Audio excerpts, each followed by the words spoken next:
Morbid Facts, Part 786. During the filming of Sinister in 2012, the chilling home video scene showing a family being hanged nearly turned into a real-life tragedy. The stunt used actual harnesses and cables to simulate the hangings, but on the very first attempt, something went horribly wrong. One stunt performer slipped from their foot stirrups, causing the harness to immediately tighten around their neck. They were briefly severely choked before the crew had to cut them down, leaving everyone on set horrified as they'd almost witnessed an actual hanging. Director Scott Derrickson immediately shut down production, fired the stunt coordinator on the spot, and later admitted it was one of the scariest moments of his career, as a scene that was meant to terrify audiences had almost claimed a real life. In 1996, Karen Wetterhahn, a respected chemistry professor at Dartmouth, accidentally spilled just a few drops of dimethylmercury onto her latex gloves while conducting an experiment. The liquid seeped through in seconds, but she didn't know it, and for months she felt perfectly healthy. But then her speech began to slur, her balance faltered, and tests revealed her body contained 80 times the lethal dose of mercury. As the poison attacked her nervous system, she slipped into a coma, paralyzed but still aware, before dying 10 months after the accident at just 48 years old.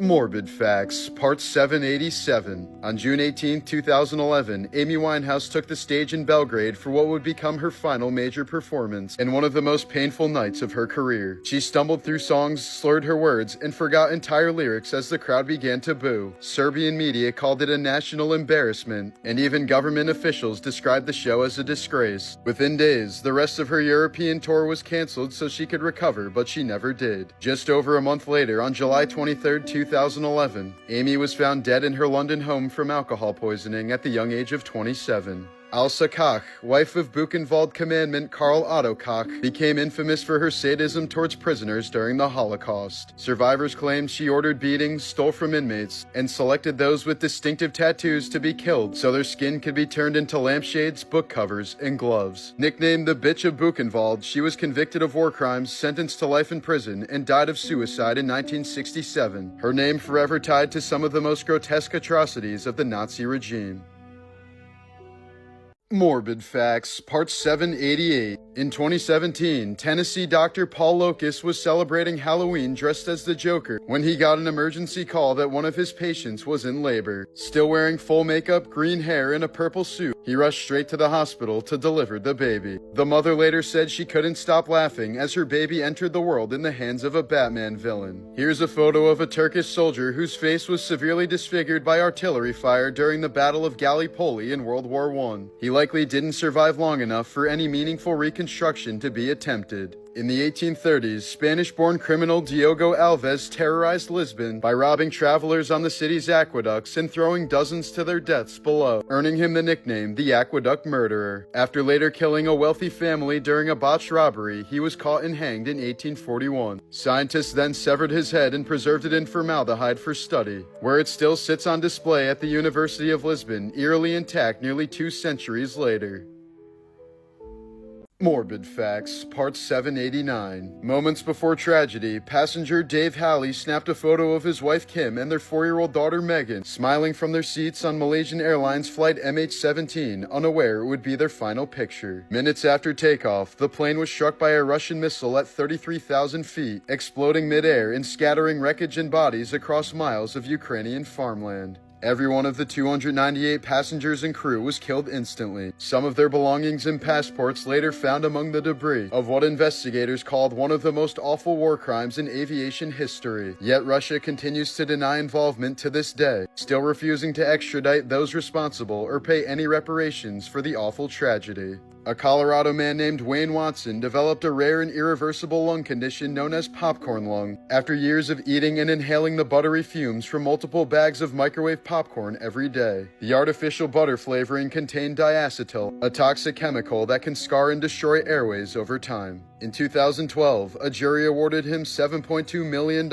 after ruling that the popcorn maker failed to warn consumers of the dangers. Doctors said his lungs had deteriorated so badly that they resembled those of an industrial worker exposed to chemical vapors for years, all because of his daily snack habit.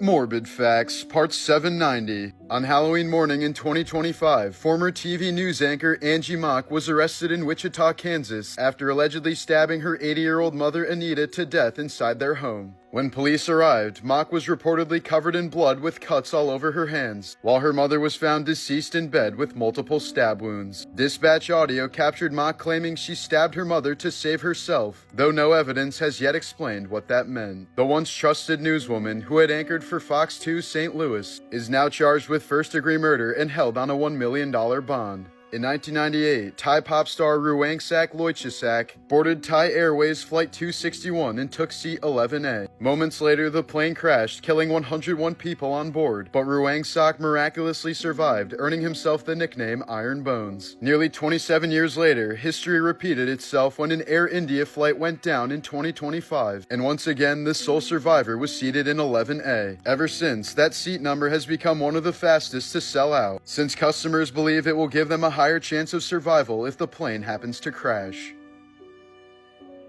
Morbid Facts, Part 791. As a teenager, Dwayne "The Rock" Johnson's family was struggling so badly that they were evicted from their apartment in Hawaii. Not long afterwards, Johnson witnessed something that would haunt him for the rest of his life. His mother stepped out of her car on a busy highway and began walking towards oncoming traffic. Luckily, Dwayne sprinted after her and pulled her back just before she was hit. Years later, he revealed that the incident was a suicide attempt brought on by their dire situation, saying he never forgot how powerless he felt in that moment. In 2008, 39-year-old Stefan Miller was helping his cousin, Hollywood animal trainer Randy Miller, film a promo video with their 700-pound grizzly bear named Rocky, the same bear that starred alongside Will Ferrell in Semi-Pro that same year. But in an instant, the trained bear turned deadly. Without warning, Rocky suddenly lunged and bit deep into Stefan's neck, crushing his spine and severing an artery. He bled out within minutes as horrified crew members looked on. The bear, raised in captivity and for years considered to be safe, proved that even the most well-trained predator can revert back to its instincts in a heartbeat.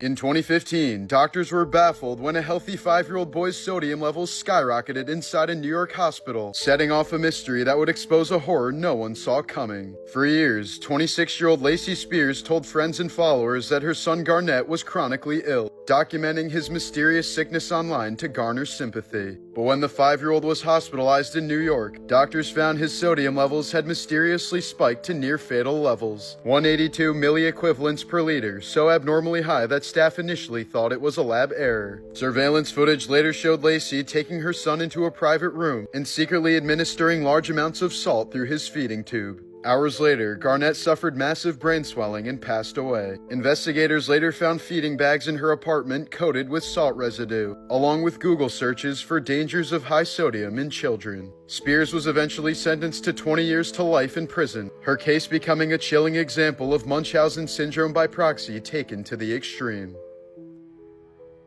Morbid Facts, Part 793. The murder of 6-year-old beauty queen JonBenet Ramsey is one of the most baffling cases in American history, and the details are far darker than most people realize. On Christmas night in 1996, her parents found a bizarre 3-page ransom note demanding $118,000, the exact amount of her father's recent bonus, written on paper from inside their own home. Hours later, JonBenet's father reportedly discovered her body in the basement, strangled with a homemade garrote made from one of her mother's paintbrushes, her skull fractured, and her wrists loosely tied as if staged. There are also signs of possible sexual trauma, suggesting she may have been assaulted before or after death. Meanwhile, the autopsy revealed partially digested pineapple in her stomach, even though her parents claimed she went straight to bed that night. A bowl of pineapple with her brother Burke's fingerprints was later found on the kitchen table. There were no footprints in the snow outside, suggesting the killer never entered or left the house. Police later learned the basement window was already broken and the family never fixed it. The most popular theory today is that JonBenet was accidentally killed by her older brother Burke during a sudden outburst, possibly over the pineapple, and that their parents staged the ransom note and crime scene to protect him. This theory, while never proven, explains many of the inconsistencies in the evidence. But despite massive media attention, DNA tests, false confessions, and countless theories involving intruders, cover-ups, and family secrets, no one has ever been charged. Nearly 30 years later, the case still remains unsolved.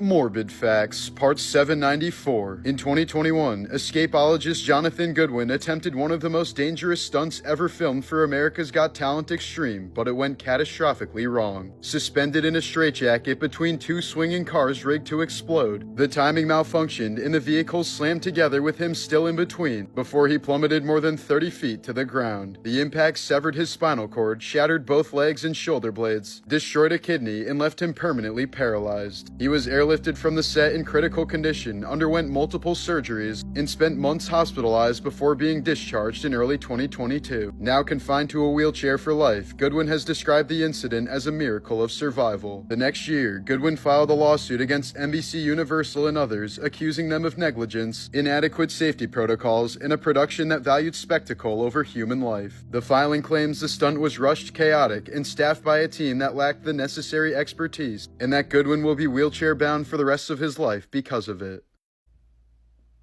Morbid Facts, Part 795. In one of the most disturbing cases ever shown on My Strange Addiction, a Tennessee woman named Casey developed a heartbreaking obsession after her husband Sean died suddenly from an asthma attack. Stricken with grief, she began carrying his urn everywhere, talking to it, sleeping beside it, and treating it like her husband was still alive. One day, when some of the ashes accidentally spilled on her hand, she instinctively licked them off, and soon enough became addicted to doing it deliberately. She admitted to eating the ashes up to 5 times per day, worried that if she ever stopped, she'd truly lose him forever. The ashes reportedly tasted like sand and rotten eggs, but she couldn't resist the rare feeling of closeness it gave her. Over time, she eventually consumed nearly a pound of her husband's remains, until appearing on the show finally made her realize how far her grief had gone. After filming, Casey entered therapy and eventually stopped consuming the ashes, keeping his urn nearby as a reminder of love rather than loss.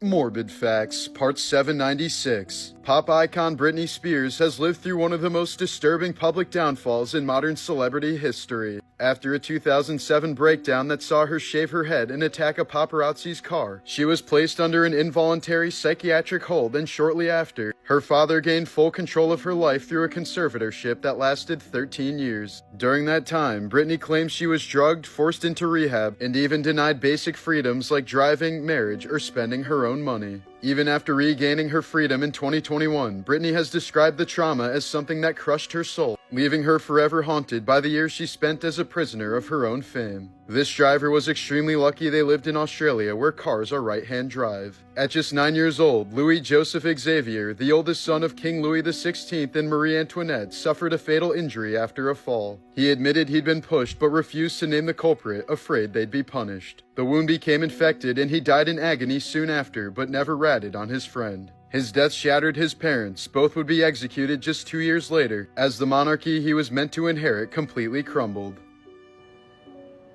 I'm being treated like a murderer? No. I just lost my face. Not at all. I know that. And I know this isn't easy for you. That's...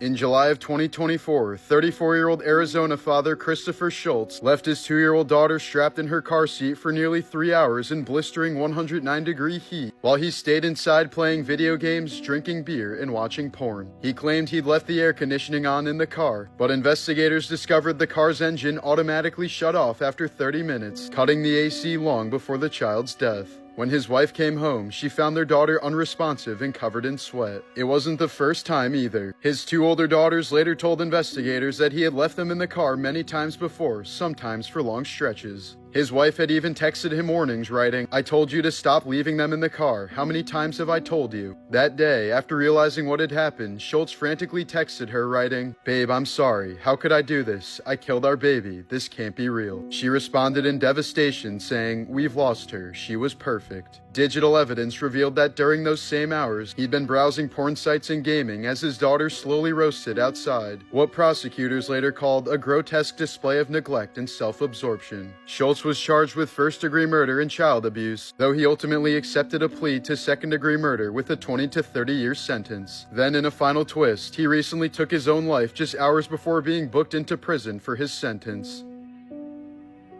This was the shocking moment her family realized they'd made a horrific mistake. In Thailand, a 65-year-old woman who was presumed dead stunned mourners when she suddenly started knocking from inside her coffin just moments before cremation. Her family had believed she'd passed away after appearing to stop breathing 2 days earlier, so she was transported hundreds of miles to a Bangkok area temple for her funeral. But just as monks were preparing the cremation rites, staff heard faint thuds coming from the coffin and opened it to find her alive, barely moving, eyes fluttering, and severely weakened from critically low blood sugar. Temple workers later said the knocking was so faint they almost dismissed it as part of the ritual drum sounds, meaning she was seconds away from being burned alive without anyone noticing. The discovery sparked outrage over how she was declared dead without a medical exam, and how close she came to cremation after laying unconscious in a sealed coffin for 2 days. She was rushed to the hospital and is now in stable condition, recovering under medical supervision after narrowly surviving her own funeral.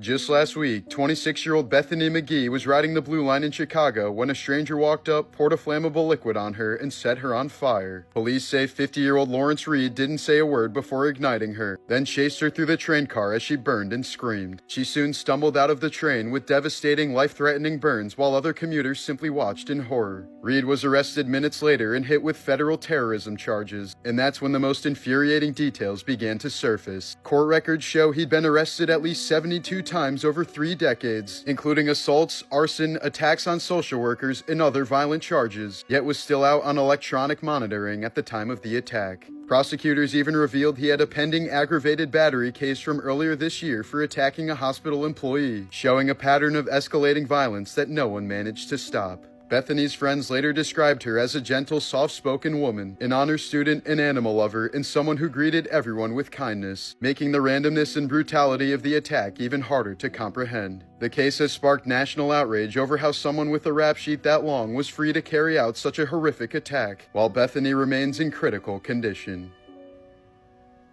Morbid Facts, Part 822. During World War II, Nazi SS units carried out one of the regime's most disturbing programs, the mass kidnapping of up to 200,000 Polish children for forced Germanization. After being taken from their families, the children were sent to SS-run children's education camps, where they were subjected to horrific racial selection exams. SS doctors measured their skulls, noses, eye colors, and body proportions, trying to determine whether each child looked Aryan enough to be turned into a German. If a child passed the test, they were renamed, stripped of their identity, and adopted into German families as if they'd never been Polish at all. But if they failed, their fate was much darker. Many were transported to concentration camps, where countless children died from starvation, disease, abuse, or execution. Only an estimated 10 to 15% of the kidnapped children were ever found and returned to Poland after the war. At the Nuremberg trials, the Allies confirmed the program a form of genocide, the deliberate attempt to erase an entire population by stealing and remaking their children. Morbid Facts, Part 821. Donald Glover has revealed that he secretly suffered a stroke while on tour in 2024, collapsing with severe head pain and blurred vision before doctors in Houston told him what had happened. Medical scans then uncovered something even more horrifying, a hidden hole in his heart that required multiple surgeries, while he was also dealing with a broken foot and crushing exhaustion. The combination led to a cascade of health failures that didn't just threaten his tour, they nearly killed him. After months of treatment and recovery, Glover says he's stable now and finally healthy again. In 2002, 21-year-old Angela Walker and her brother attacked 32-year-old Canadian tourist Derek Rogers on a beach in Maine, reportedly knocking him unconscious and stuffing sand into his airways until he suffocated. Walker later lied to police about what had happened, before pleading guilty to manslaughter and perjury and receiving 10 years in prison. More than 2 decades later, in 2025, she was elected to the Bangor City Council, an outcome that drew outrage from the Rogers family and revived public attention towards the brutal killing. Morbid Facts, Part 820. An elementary school outing in British Columbia turned into absolute chaos on November 20th, 2025, when a grizzly bear suddenly charged a group of 4th and 5th graders from a wall to school as they paused on a riverside trail. 11 people were injured during the attack, including 2 children who were rushed to the hospital in critical condition, while 7 others were treated at the scene. Teachers fought the bear off with bear spray and a bear banger, likely preventing multiple deaths. The bear soon escaped back into the forest and has still not been found, and officials say they don't don't know what triggered the attack or whether the animal will strike again. What's especially unsettling is that the attack happened to a group large enough that grizzlies normally avoid entirely, suggesting something was deeply wrong with the monstrous animal. And until conservation officers track it down, the entire valley remains on edge, knowing an injured and unpredictable grizzly bear is still lurking somewhere in the shadows.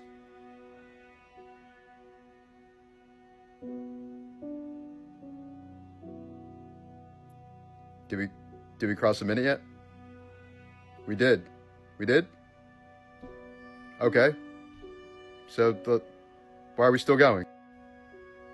This is real footage of the most dangerous object humans have ever created, the elephant's foot inside the ruins of Chernobyl. It looks like a lump of rock, but it's actually corium, a molten mixture of uranium fuel, concrete, steel, and reactor parts that fused together when Reactor 4 tore itself apart in 1986. When this mass formed, it was so radioactive that standing near it for a mere few seconds delivered a fatal dose. In those first few hours, the elephant's foot wasn't just deadly to anyone who approached, it was still hot enough chemically and thermally that if it had burned through the foundation and hit the water reservoirs beneath the plant, it could have triggered a massive steam explosion. Soviet scientists warned that the blast would have torn open the remaining reactors and sent an uncontrollable cloud of nuclear fallout across most of Europe, rendering entire countries uninhabitable. The only reason that didn't happen is because liquidators, many of whom died horribly later on, managed to drain the water and seal the lower levels in time. Early attempts to photograph the elephant's foot were catastrophic. The radiation shredded camera film and interfered with electronics, leaving warped, blistered images where the object barely looked real. Simply entering the corridor meant almost certain death for the human body. The footage shown comes from 1996, 10 years after the accident, where the radiation had dropped just enough for a brief, tightly controlled visit.